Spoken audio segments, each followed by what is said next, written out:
Better. Hello, and welcome back to the Chaos. I am Tanari, if you don't know, which seems odd if you're actually watching this, but not the point. I do Twitch streams on Tuesdays and Thursdays at 6:30 p.m. Central Time. Saturdays at 6:30 p.m. I am on the RPG table playing a vampire game. And my camera is having a... It's not the camera, it's me. It's me. Right, so it's been a little while since we did a vlog. Things got out of whack. And we'll get to that. But anyway, last time I did a vlog, I was flipping out because the children... Yes, I keep fussing with the camera, shush. The children were about to go to camp. 2 out of 4 went to camp. 3 were supposed to go, but they couldn't take the kid 3 because he's a flight risk and has some aggro issues because of his autism.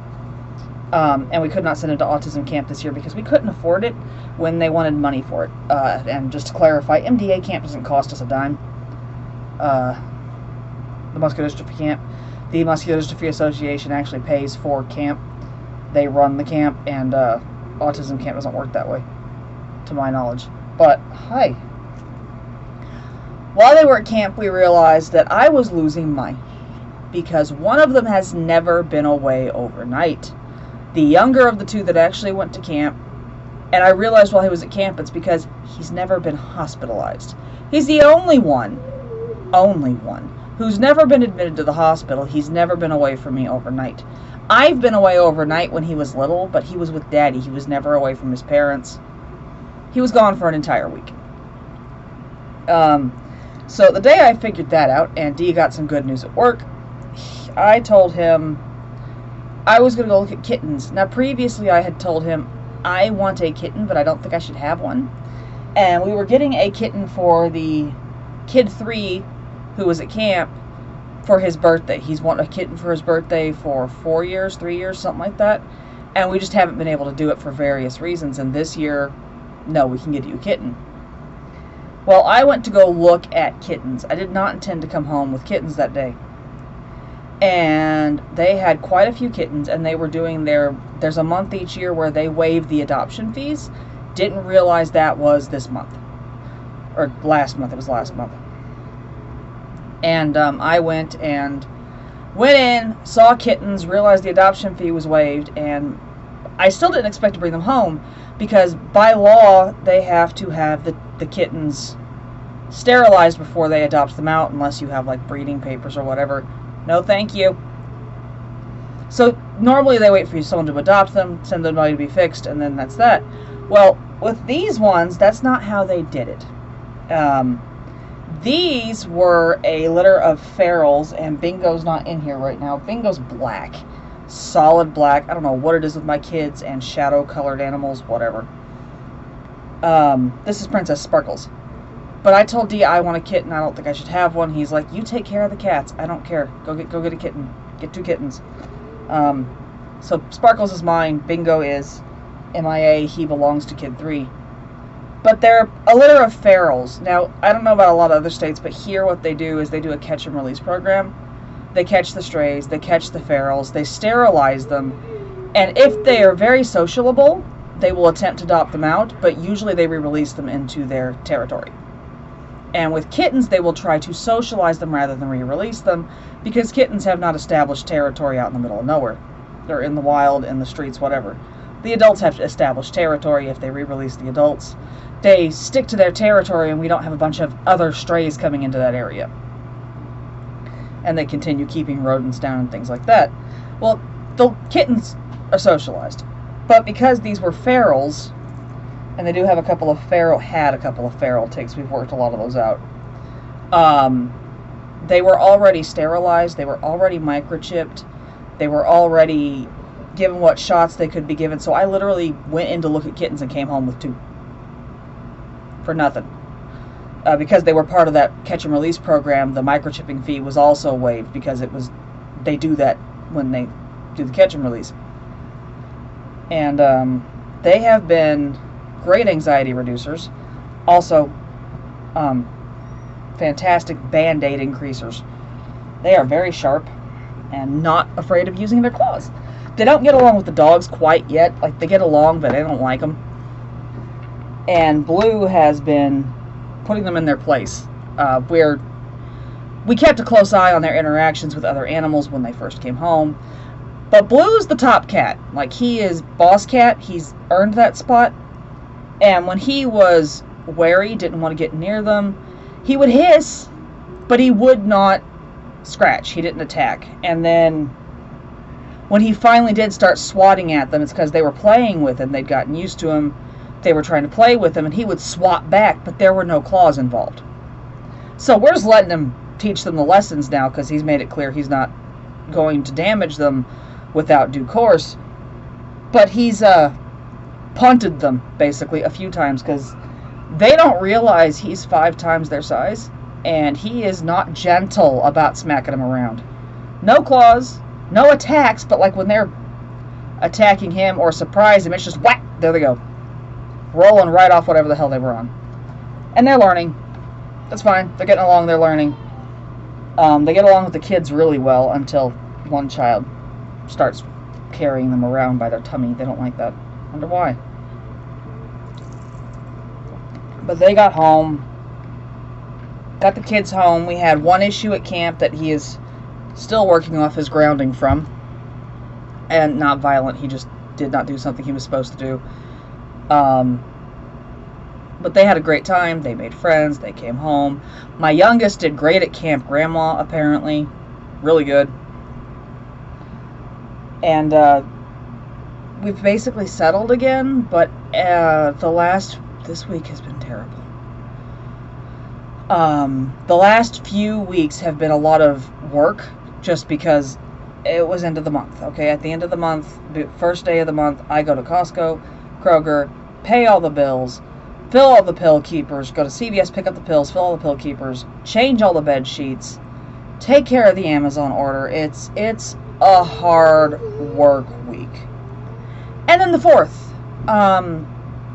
morons around here start setting off fireworks stupid o'clock in the morning on the 29th, the 1st, the weekend before the 4th. I hate this neighborhood, and I hate fireworks, okay? Those two are so much worse together. I didn't hate fireworks until we moved here. Setting off all kinds of crap that's illegal to set off in city limits. Setting it off in the street out front, setting it off near the cars, and they do this for a week. It's nowhere near as bad this year as it has been previous years. We had one year where you couldn't see outside. That's how much smoke was out there. It was bad. And it was for 3 days. Holy crap. And the cops around here do not care when you call about this shit. We stopped bothering because we had someone that was setting off black cat firecrackers and throwing them under someone's car. Like, the cops don't give a shit. So, but that's finally over. Problem is, no one gets enough sleep that week. My kids got a summer cold middle of last week. And it's kind of making its rounds, which happens when you share rooms and drinks, and we're not even going into all that. And it's just been one thing after another going wrong for like 2 weeks. Dee and I have had a couple of fights because we don't feel good, and communication's bad, and frustrations have been happening. He's in this weird emotional turmoil because his issues at work seem to be slowly turning around, and it's a head screw. It's a head screw for him and me. And then the oldest has decided he wants to be involved in a medical study, and head screw. Parents not doing so hot, but that's his choice. We made sure he knew it was his choice. We vetted the study first. It is a medical study. We vetted it first and then gave him the decision. And he thought it over and decided he wants to do this. We also told him there comes a line where we cut this off because we don't feel it's safe for you. But he's a big kid now, and we're explaining this stuff and letting him make this choice. So I can start taking him to those. soon, but the big doozy we've had is there's been a lot of frustrating everything going wrong. Dishwasher was broken end of last month. For 2 weeks last month, I want to say the dishwasher was broken. It's because there's a part inside the dishwasher, the spinny spray bit at the bottom, breaks every year. I looked back at the Amazon, because that's where we've been ordering this part. I looked back at Amazon and went, okay, how many times is this broken? And I'm having to buy a part every year. I'm like, you know what? A $30 part once a year to keep the dishwasher working is fine. But normally we'd keep a spare, and I forgot to buy one last year. So we had 2 weeks without the dishwasher. Finally got the dishwasher running again. Got that caught up. And then my computer starts having a stroke. Shutting down in the middle of stream. Things like that. I had a bad RAM stick apparently. Dee figured that out and replaced that. He's got upgrades he wants to put in here. He's had to fuss with settings and cameras all over the place. I had no less than 7 equipment failures during my stream Thursday, and it was in an hour. I was done at that point. I couldn't do it. So, a lot of crap going wrong there. We have to get that taken care of. Dee's quitting the vampire game because everything's going wrong, and the place we are at in the plot line and crap in the game, he's not doing well with. It's just, it's a thing, you know. We've all had this spat where we're like, look, I can't play the rest of the season, and he's having his, and that's fine. But, you know, that's also, for some reason, that gave me an emotional response, and I'm not being reasonable, and I know it. He's fine. There's nothing wrong. And my brain just tried to shut down. Crap. Yeah, anyway. I am getting some sewing videos up soon. I'm trying to make these vlogs shorter. But I've also recorded this vlog 7 times, and every time something goes wrong. So yeah, it's been a fun couple of weeks. But things should hopefully turn around soon. I learned how to do polygel nails. Not well, as you can see. I need practice, and these do not stick like my acrylics used to. I have had several of them pop off, and I'm not sure if that's the polygel or what I'm doing wrong. Probably the what I'm doing wrong part. But when we switched a lot of this work over to something I do once a month, going to the nail salon turned into one more chore. And that's not what my nails are supposed to be.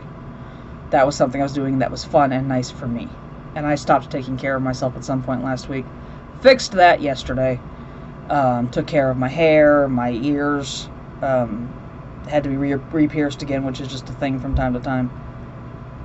Took care of my nails, and I'm doing the once a month with the sheets. Layering the sheets on did great. I checked my bills before June, thankfully before June, because the bills went right back through the roof when we hit 100 and something degrees outside. Yay. But I checked my bills, and after we bought the waterproof pillow covers and the extra mattress covers, my electric and water bills dropped by about $100 a piece. Because I was no longer washing and drying their bed pillows every week. Bed pillows do not... I can get maybe 3 in my washing machine together. Maybe. There are 8, 12, 14, 16... 18. There are 20 pillows in my house that can go in a washing machine. That does not count the pillow-sized Squishmallows. And I was washing at least half of them every week. That was doubling my laundry. So since we stopped doing that, I've had to wash 3 pillows since we bought the waterproof protectors, because where the zipper is, sometimes it just happens, stuff seeps through and it needs washed. Kids got sick. One of them got a tummy bug with the summer cold. So, yeah, I had to wash some pillows. Most of the time, though, I just peel the pillow cover off, put the pillow up on a shelf, and throw the cover in with the sheets. I am layering sheets and waterproof mattress pads once a month, layering 4 layers. So every week we just peel off a sheet and peel off a cover if we haven't had to yet that week from each bed. And that's, look, I can wash every single sheet and pillowcase in this house, and it is 3 loads of laundry. That's it. And I'm not washing them all. I can, if I peel every bed, a layer off every single bed, and throw them in the wash, that is 1 wash a week, 1 load a week. And then I'm not putting it back on the bed. I'm putting the pillows back. I am putting the pillowcases back on the pillows and putting the pillows back. But I'm not putting the sheets on until the next month. Huge cut down in my workload. So that's been huge. We went ahead and bought some extra. In doing this the first month, layering their beds, we learned that like half of their sheets are torn, and I just didn't notice it because I was constantly washing them. Well, when you put them all on at once, you notice. So I had to replace some of their sheets, replace some of the mattress covers, the old mattress covers. We've been using mattress protectors for since before COVID, so like 4 or 5 years now. Just having a mattress cover on the mattress to protect. They have memory foam mattresses, and I can't wash that. Okay? Best I can do is cover it in baking soda and pray. So, we've been using those, and the old ones are getting tore up. They needed replaced. But I'm trying to get a collection back of, for each bed I need to have 6. Total of 6 mattress protectors for each of the kids' beds and the couch. Not so much the adult bed. Like, we're okay only washing our sheets once a month if that's what it comes to. We'd prefer a little more often than that, but we also don't, have accidents and spill crap on our bed all the time. The kids do. It's just a thing. But 6 for each bed, so that we have 4 layers. 1 layer in the wash, because I peel the last layer off when I go put the new layers on. And 1 in the emergency bag. We have an emergency duffel bag. We did this. So when Kid 2 was hospitalized, it was like last year, I want to say. For a bad, he got a virus. He had a very rare allergic reaction. There is a rhinovirus. I believe it's called rhinovirus. It is a virus that normally is asymptomatic, but on rare occasion you get an allergic reaction to it, such as anaphylaxis, which is exactly what this boy had. Anaphylaxis. This one's autistic. He did not tell us what was wrong, okay? He just started swelling. He had hives or a rash all over his body, and I took him to the ER, and they go, okay, it's a reaction. If this or this gets worse, bring him back. Get home, feed him lunch, and his face starts swelling. Take him back to the ER. And they had to admit him because while he's in the ER, his tongue and throat started swelling. So they popped that boy with an epi and sent us upstairs. But while we were there, I had to be the one there with him. My husband can't sleep at the hospital on those couches. It will cripple him. He can come up there during the day. But this particular kid, we just can't leave him alone like that when he's conscious. We would have to swap out while he's asleep, and my husband can't be up there for 18 hours. And that's what it would have been. He can't be up there that long. So I had to be the one up there with him. And it's not that my husband cannot run the house. He can, okay? They might be ordering pizza 3 nights in a row, but he can run this house. I'll have to fix it when I get back. I don't care. He can run it. He can keep them alive and medicated and take care of everything that's important while I'm gone. But I had to come back the first night after he fell asleep because we had preparations that had to be made. I didn't have my stuff with me, my medications, his extra clothes, none of this. Didn't have it. And he had to have toys. If that boy was going to stay put for any amount of time, he had to have toys, his sensory toys. So I had to come home. I had to. So I came home the first night, got what we needed, went back up there, and then I couldn't leave again until he fell asleep the next night. That was it. He has to be constantly supervised. Anytime I left that room, to go get food downstairs, someone had to be sitting with him because he would leave.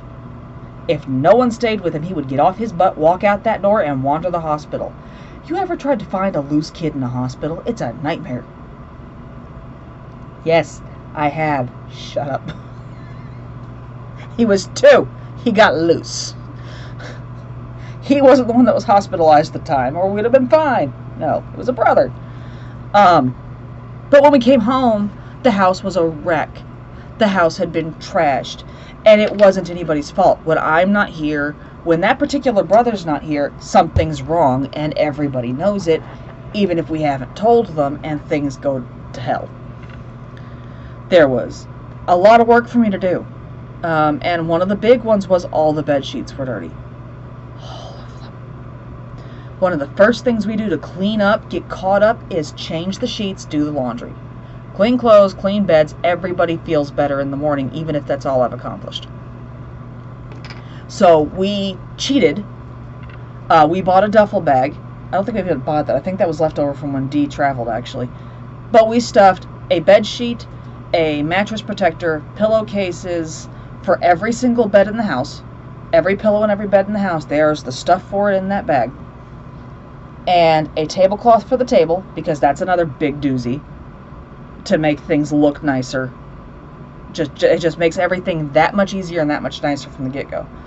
A tablecloth for the table, and then what we do in an emergency situation, there was also a 4-pack of Red Bull in there. In those situations, like when I came back from the hospital with this boy, I chug 2 Red Bulls, or a Red Bull and drink the other one later.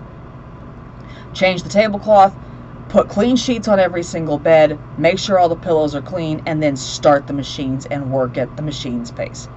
What that means is I start the dishwasher, I start the washing machine, I make sure the dryer's running, and just run shit until I run out of crap to wash. So that duffel bag needs to have a sheet, a mattress protector, and a pillowcase for every single pillow and bed in the house in it, because hospital trips like that are just going to happen. It's going to be a thing. And my husband might think he doesn't do shit when he's here with me. Reality is he does. He helps with the kids, he helps with the work, he helps keep me from imploding and or stopping my heart on accident with an overdose of caffeine.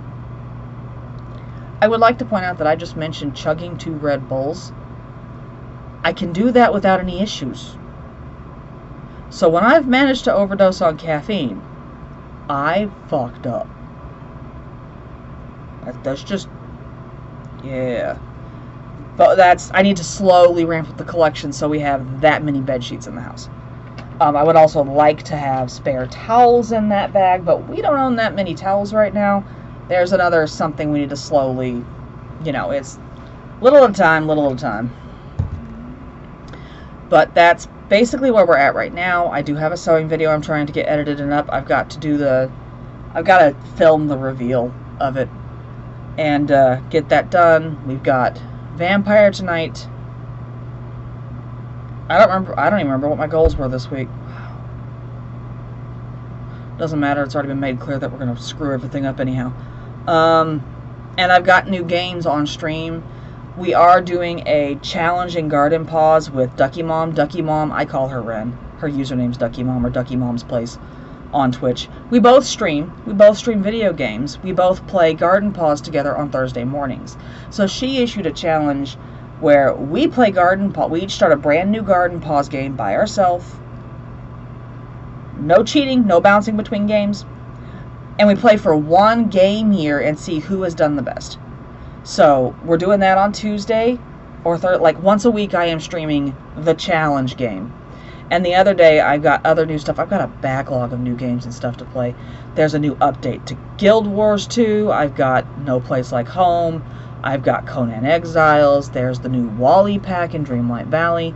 So like the next few weeks of streams are going to be new stuff, new content. That's going to be fantastic.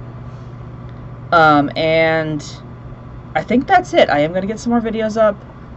It's just taking some work because I suck at editing and life keeps happening. But with that, check me out Tuesdays and Thursdays on Twitch and Saturday on Twitch on the RPG table. I will update the vlog when I can. Like, subscribe if you want to, and I will see you guys in the next one. So in the meantime, enjoy the chaos.